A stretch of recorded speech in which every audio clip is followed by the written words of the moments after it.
Hello again. Good morning. Welcome to another Bernie Miklasz show here on my YouTube channel. Thank you very much for subscribing. Please help me get the word out.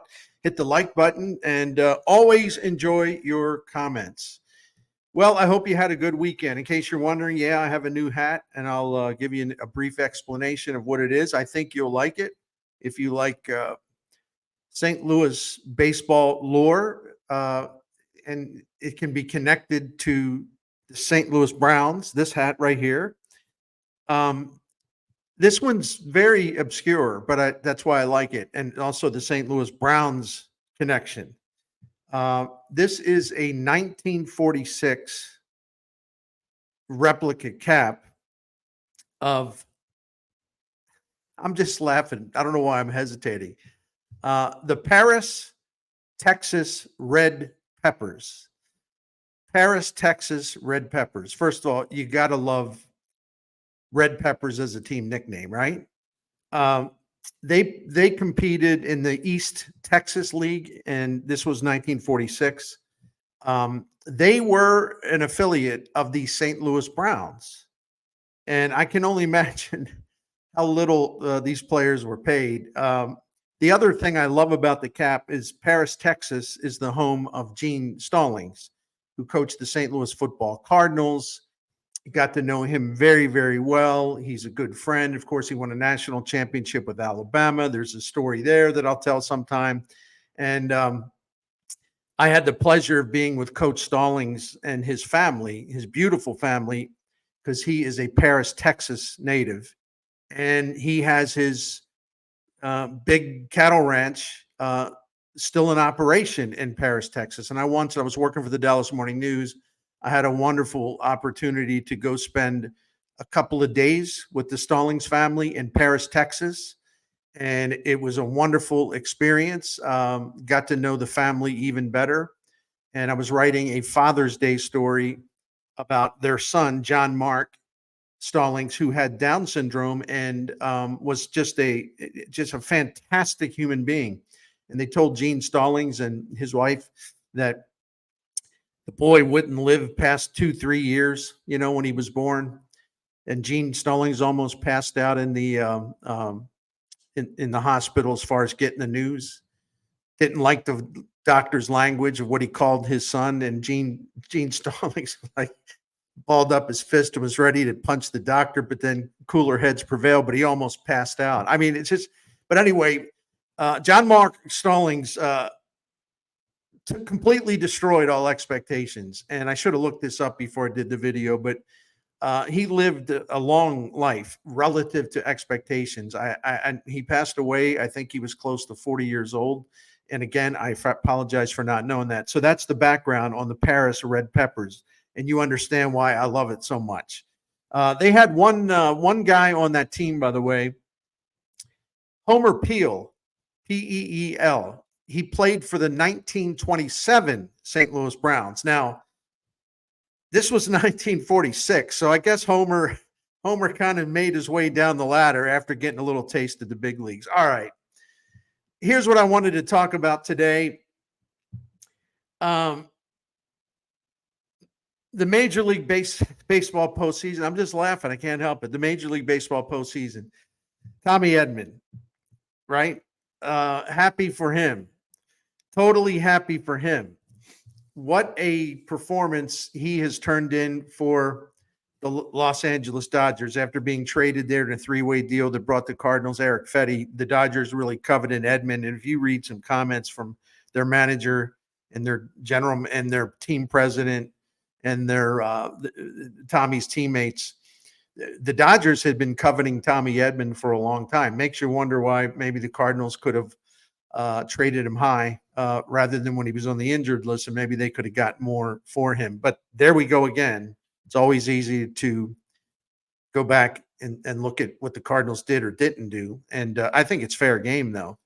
But Dave Roberts was talking last night after they beat the Mets to clinch the game, to clinch the NLCS. And, of course, Tommy Edman had drove in 4 runs and was the NLCS most valuable player. That's the second time that's happened with former Cardinals in recent years. Randy Arozarena was the 2020 American League Championship Series MVP for the Tampa Bay Rays, where he went bananas, right? So it keeps happening to the Cardinals. But Dave Roberts said basically the Dodgers, after the game last night, the manager said basically the Dodgers had been coveting him for several years. And Andrew Friedman, who's the team president of the baseball president of the Dodgers, said pretty much the same thing. So this just keeps happening to the Cardinals over and over again. And here's my point. Let me say this. This is what I wanted to tell you what I'm not going to talk about here. Even though I dabbled in it a little bit by wondering if the Dodgers wanted Tommy Edman so much for such a long time, well, maybe the Cardinals could have made a trade before Tommy Edman missed 4 months of the season following wrist surgery in 2024. But other than that, what I'm not going to do, and listen, you can say whatever you want in the comment section, but I'm just sort of stating this up front because I don't want people saying like, well, how come you didn't talk about what a bad trade that was? Listen, we know that a lot of these maneuvers have been bad trades. They did not work out for the Cardinals. If I spent every time reviewing, I'm going to read you a bunch of names as it is, but if I was going to spend all the time here just reviewing and recapping every transaction that pertains to one of the players or pitchers that's on these lists I'm about to read you, this would be like an 18-hour video, okay? So I'm not doing it. To me, the interesting thing is just that for whatever reason, the Cardinals move on from certain players, sometimes 100% justified, others questionable. Again, I'm not going to review every little thing, but so many former Cardinals go on to other teams and not only get a chance to compete in the playoffs, but a lot of times they're great in the playoffs. And it's just a very frustrating thing to look at if you're a Cardinals fan. It's got to be incredibly frustrating. Like I'll give you one now. See, I'm being a troll here, aren't I? See? Yeah. I'm stirring it up. Here's an example of what I'm talking about. In the NLCS, Tommy Edman drove in 11 runs for the Dodgers. 11 runs for the Dodgers, 12 for the entire postseason, but 11 runs in 6 games for the Dodgers. So what's the big deal about that? Well, first of all, 11 RBIs, outstanding, in only 6 games, given the heat of the moment, the pressure in the situations. Well done. So in 6 games against the Mets, Tommy Edman drove in 11 runs in 27 at-bats. During their careers as Cardinals, Paul Goldschmidt, Nolan Arenado, 5 RBIs in 72 at-bats. And that includes Goldie in 2019.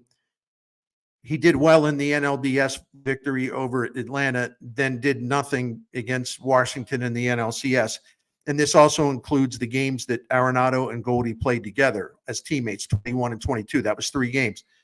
So Goldschmidt and Arenado, 5 RBIs, and they all belong to Goldie, by the way. 5 RBIs and 72 at-bats as Cardinals in the postseason. Tommy Edman, 11 RBIs in 6 games for the Dodgers. It makes you just say, I kind of give up, right?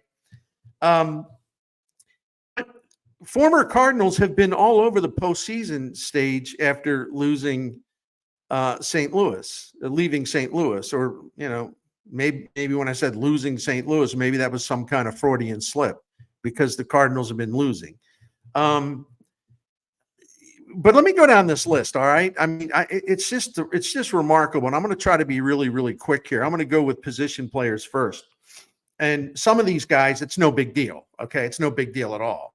Like Colton Wong. Okay. He played 7 games in the postseason for the Brewers and the Dodgers. He didn't do anything. It's all right. And nobody cares. But he is a former Cardinal that's been on the postseason.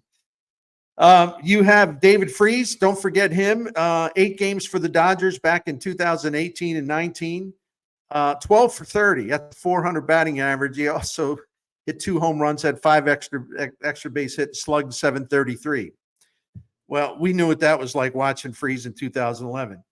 Lane Thomas this year, 2 home runs, 9 RBIs for the Cleveland Guardians. Luke Voigt, remember him? Um, he's in 2020 for the Yankees. He had 3 doubles, a homer, slugged 444, and was really, really good. And he actually played for the Yankees in the postseason in the 2 years prior to that. Randy Arozarena, who will ever forget? Tampa Bay, in 2 postseasons with them. It actually might have been more. But overall, in Tampa Bay, Randy Arozarena, 23 games, 11 home runs, 17 RBIs, slugged only 690. It's just he was slacking, wasn't he? And was the MVP of the ALCS. Harrison Bader had his moments. Hit 5 home runs in the postseason for the Yankees in 2022. He was on the Mets team this year. He got into 12 games in the postseason, started 2, didn't get much done. Tommy Edman, we've already gone over him.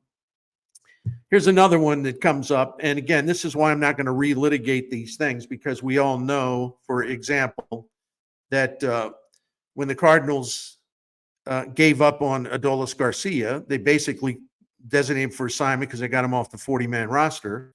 The Texas Rangers signed him, but then they also designated him for assignment. Then they reconsidered because they had injuries, and they brought him back. The point is that there were 2 different occasions.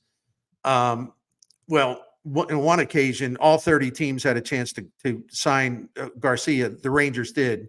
And then when the Rangers let him go, 30 teams had a chance to sign him then, and they didn't. So it's a little bit of a cheap shot to jump all over the Cardinals. However, the bottom line is they had him, and they obviously didn't know what they had, and they obviously didn't give him a chance to play. And that's a fair criticism. So anyway, just in 2023, and listen, I watched every one of these games just about, but I didn't realize these numbers were so monstrous. So in the 2023 postseason for Texas, the World Series champion last season, 8 home runs, 22 RBIs, and a 726 slugging percentage. 8 home runs and 22 RBIs, 1 postseason for the Rangers. Some other guys that caught my eye on this list, Ledmus Diaz in Houston, 32 games in the postseason. Edmundo Sosa, 16 games, 6 starts for the Phillies. A former Cardinals farmhand that they also basically got him off the 40-man roster. Ramon Urias, utility infielder, 3 games for the Orioles in the postseason. He went 3 for 9. Matt Adams, 1 for 3 for the Nationals in the 2019 postseason. Matt Carpenter, before he came back, played 6 games for the Yankees in the 2022 postseason. Randall Grichuk, Jed Jerko, Jason Hayward, a former farmhand that the Cardinals parted ways with, David Peralta. He's been in the postseason for Arizona, Colorado, Dodgers, Guardians, and San Diego. Then you have Mark Reynolds. You have Coco Crisp, who went to Cleveland for that deal that brought Chuck Finley here a long time ago. But John Mozeliak was running things then. But Coco Crisp was a gamer, man. He was a really good postseason player for the Cleveland franchise. We can mention Beltran. When he moved on, he was in the postseason for Carlos Beltran, the Yankees, the Rangers, and the Astros. Stephen Piscotty got in the playoffs after he left here. Mark Reynolds got in the playoffs after he left here. And then I wanted to mention this part of it. I don't think I've left any of the names out. I may have missed one, but, give me a break if I did. And you'll find it if I did. You guys got Hawkeyes, right? It's also interesting to me that among all these position players that have gone elsewhere. Oh, wait a minute. Let me back up. Marcel Ozuna, that famously traded to the Cardinals for a package that included future pitching stars Sandy Alcantara, who won a Cy Young with Miami before blowing his elbow out, and then Zach Gallen, who's been very prominent with the Arizona Diamondbacks. Ozuna in 21 postseason games for Atlanta. He signed with them after the Cardinals said no mas after 2018 and 19. 21 games, 3 home runs, 3 doubles, 12 RBIs for the Braves. I almost left him out, even though he's on my list here. So we could go on and on and on. Let me get it back to the one point. Tommy Pham's another one. Sorry. Multiple teams in the postseason after leaving St. Louis the first time. Tampa Bay, San Diego, Arizona, Kansas City. After the Cardinals let him go this year. In the postseason, Tommy Pham, 37 games for all those teams, 315 batting average, 492 slug, 6 homers, 12 RBIs. There's another one. Put them on the list, right? But the thing that strikes me too is when I go back and I remember when certain Cardinals players signed as free agents, former Cardinals, after the Cardinals let them go, signed as free agents, or teams, just said, well, we got to go get him. Or in the case of a Tommy Edman, where they had to trade for him, the Dodgers said, but they really wanted him for a long time because he's a hard-nosed player. He's versatile. He's got speed. He plays his tail off, all that stuff. And he can crush left-handed pitching. It's funny how many former Cardinals, after the Cardinals have moved on, have latched on with other teams because those other teams coveted their competitive character, their leadership in the clubhouse, the fact that they're like the ultimate team players. They'll do anything for the team. And so the Cardinals don't have enough of those guys now. Their leadership, as I've said many, many times, you ain't going to hear it anywhere else, but their leadership has been null and void ever since the final 2022 curtain call of Yadier Molina and Albert Pujols. They have not had good leadership, not in the least. And all the organizational spin it, you would think all these guys were like the greatest leaders who ever lived. Give me a break. It's just a big falsehood. All right.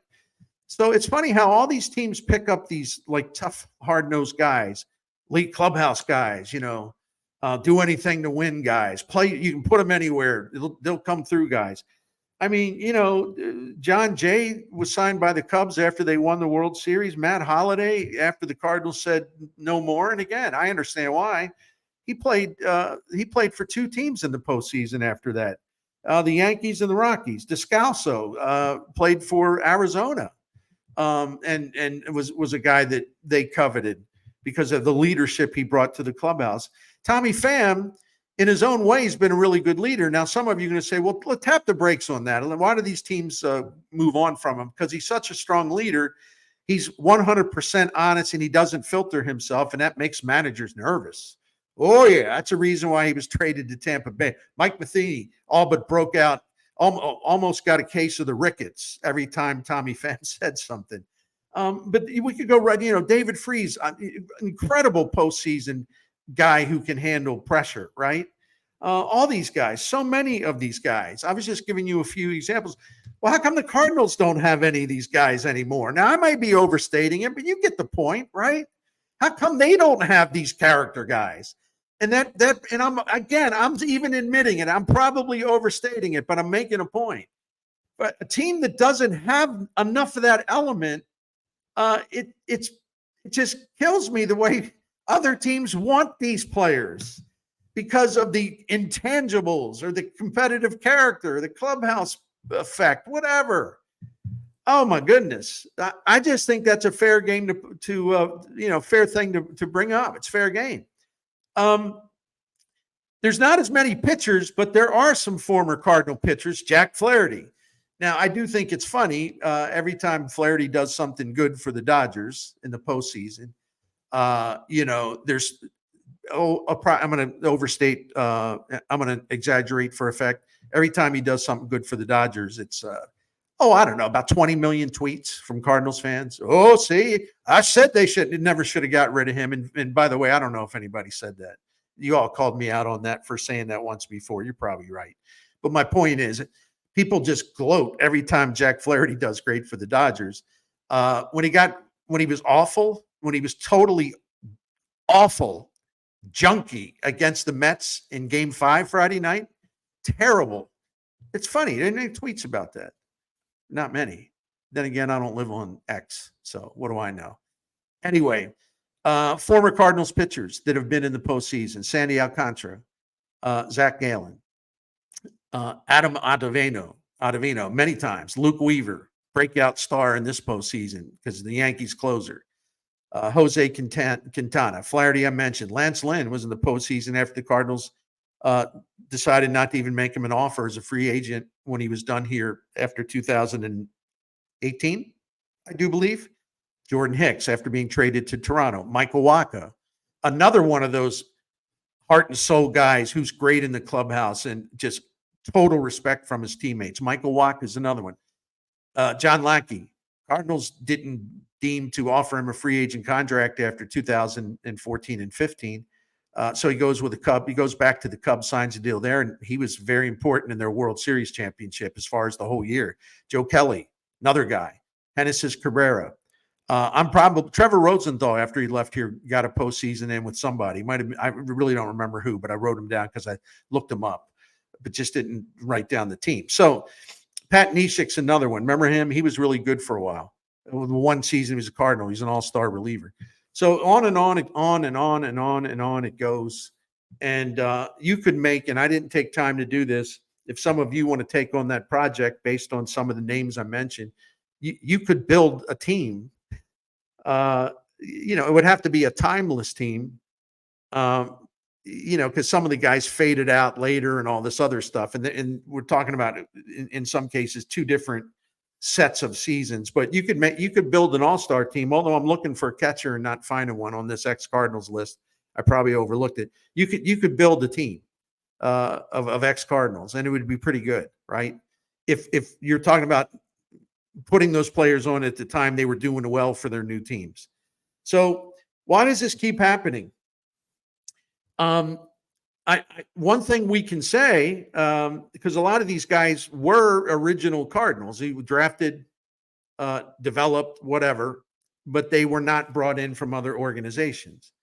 So you can say the Cardinals, in their time, they have had some success drafting players. Some of this is the Jeff Luhnow era. A little bit of this is of course, the Randy Flores job in the draft. Not so much that, because Jeff Luhnow was here a long time, but I wanted to just give a shout out a little bit here to Randy Flores, and to a point before they started cutting costs in their system, with eliminating instructors and coaches and falling way behind, and in terms of tools, all kinds of technological advances. For a while, they developed players pretty well, and they got to the big leagues and they were ready to go. I think Tommy Edman was one of those guys, right? And I'm not saying he's the only guy, but I'm just offering an example. But what happens though? What happens? Even if they draft well, they sign well, the guys come here, they do well. I'm trying to be fair, so I give the Cardinals a little tip of the cap on that. But they also don't know how to fix a lot of these guys. They also never managed at the big league level to get the best out of these guys. They had to go elsewhere to become their best. They had to go elsewhere to be fixed, right? Or they simply don't know what they have. They don't realize or understand what they have, even though they brought these players in as babies, so to speak. The Cardinals didn't even grasp the talent that was right there in front of their eyes, which is really an indictment. Randy Arozarena is a perfect example. Now, listen, I know his career's tapered off. I mean, again, no one has put him in the Hall of Fame, okay? We know that he kind of tapered off and, got a little too wild for some people's taste, and Tampa Bay wanted to get him out of there, but he did his thing for Tampa Bay. My gosh, they got to the World Series on the strength of Randy Arozarena in 2020. All right. They had some great seasons. Yeah. He's faded out. I don't know what he's going to be doing in Seattle. We'll see. He's got a chance to rebuild it, but he wasn't good this past year. But the Cardinals never knew what they had in Randy Arozarena. This guy tore it up in 2019, was great in AAA. He was clearly an ascending player, hitting for power, average, stealing bases, fast, okay, pretty decent defensively. They brought him up in September that year, or a little bit before that, because their outfield was a mess. It wasn't hitting, and you had guys banged up. And Mike Schilt, and pardon me, because I know he's the perfect manager now that he's left the Cardinals. That's how we roll. Mike Schilt had no business with Randy Arozarena. He didn't want him. He wouldn't play him. Go on Baseball Reference and you look it up. You do the work. Look at his game logs in 2019 for the Cardinals, and you look at how little he played. And keep in mind, they needed outfield help at that point. I'll never forget a game in Arizona when the Cardinals were in a slump and Arozarena started, and he had a really good day, and then Schilt pulled him from the game.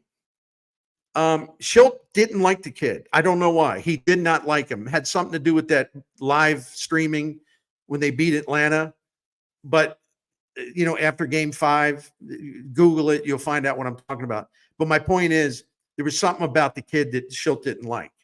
And I think in fact, I know one of the reasons why the Cardinals traded him was, well, he's, for something, Schilt doesn't like him. We've got a lot of outfitters. So they thought at the time. And they decided to trade him for Matthew Liberatore.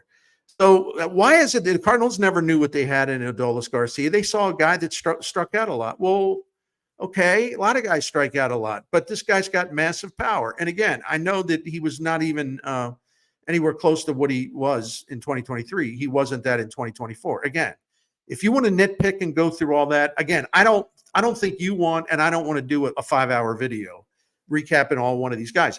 But that's the thing. They can get good players in the system, and they used to know how to develop them where they would be more ready for the big leagues. But they don't know how to fix a lot of them at the major league level. They go bad, and no one knows how to revive them, or they don't know what they have, and then they go elsewhere. They go elsewhere to find themselves and to reach their peak. In Tommy Edman's case, this is an idea. Maybe if you want, like I alluded to at the top of the video. Maybe this is more about certainly after you saw Brendan Donovan in 2022 and basically did the same things, played a lot of positions and did a good job. When you had him as a rookie in 2022, that might have been your time. That might have been your time to shop Tommy Edman around. Probably would have gotten more for him. We'll never know. And there's nothing wrong with Eric Fetty, but at this moment, it's kind of like, oh, here we go again type thing. That's fair or unfair, whatever you want to call it. But the point is, probably if there was all this interest, listen, Andrew Friedman wants Tommy Edman and has been trying to get Tommy Edman for a while. I don't know. Why wait so long? Because you had the comfort of knowing you had Brendan Donovan doing pretty much the same thing, right? All right, I'm going to shut up about this. I'll leave you one more stat that'll make you wince, and I'm not trying to ruin your day, right? Let me find this really quick. From 2019 through 2022, the Cardinals had 49 RBIs and 9 home runs in the postseason, right? 49 RBIs and 9 home runs in the postseason from 2019 through 2022. That's 4 postseasons. The bad news about that is that Randy Arozarena, Tommy Edman, and Adolis Garcia, three guys since leaving St. Louis, 20 home runs, 51 RBIs in the postseason. So the Cardinals as a team had 49. These 3 guys had 51. Cardinals as a team, 9 home runs in the postseason. These guys, just the 3 of them, 20. I rest my case. All right, you have a great day. And thank you as always for coming to the Bernie Show channel here on YouTube.